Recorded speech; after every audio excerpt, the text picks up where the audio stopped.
सफलता के पीछे भागते हुए मैंने 5 गलतियां की। अगर मैं आज से 5 साल पीछे जा रही होती तो अपनी जिंदगी की 5 गलतियां कभी नहीं करती। ये गलतियां पैसे की नहीं थी, ये गलतियां मेरे सोचने के तरीके की थी। शायद इन्हीं गलतियों ने मुझे मेरी मंजिल तक पहुंचने से सालों देर करा दी। अगर आप भी अपने सपनों के लिए मेहनत कर रहे हैं तो हो सकता है कि मेरी ये गलतियां आपको बचा ले।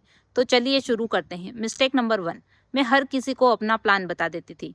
मुझे लगता था कि अगर मैं लोगों को बता दूंगी तो मैं क्या करने वाली हूँ तो वो मुझे मोटिवेट करेंगे। लेकिन हुआ उल्टा।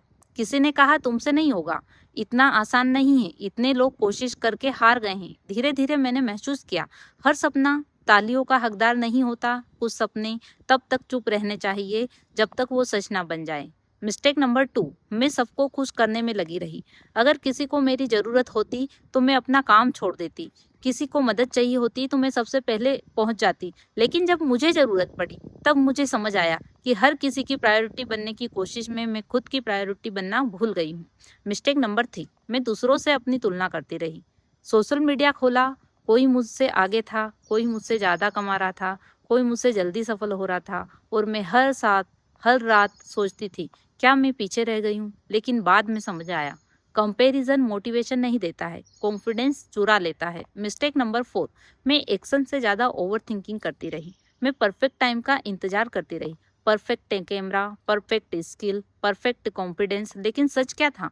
परफेक्ट टाइम कभी आता ही नहीं है। जिस दिन मैंने डर के साथ शुरुआत की उसी दिन मेरी असली ग्रोथ शुरू हुई। Mistake number 5। मैंने खुद पर भरोसा करना कम कर दिया। जब भी मुझे कोई कहता है तुमसे नहीं होगा तो मैं उनकी बात मान लेती थी। मैं खुद पर शक करने लग गई थी। लेकिन आज समझ आया अगर आप खुद पर भरोसा नहीं करेंगे तो दुनिया क्यों करेगी। आज भी मैं सीख रही हूँ और शायद आगे भी सीखती रहूंगी। लेकिन अगर मेरी ये 5 गलतियां आपको 1 साल भी बचा देती है तो मुझे लगेगा कि मेरी हार बेकार नहीं गई।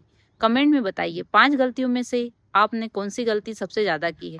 अगर आप मेरी इस जर्नी का हिस्सा बनना चाहते हो तो मेरे चैनल को सब्सक्राइब कर लीजिए, क्योंकि मैं सिर्फ मोटिवेशन ही नहीं अपनी असली कहानी लेकर आती हूँ।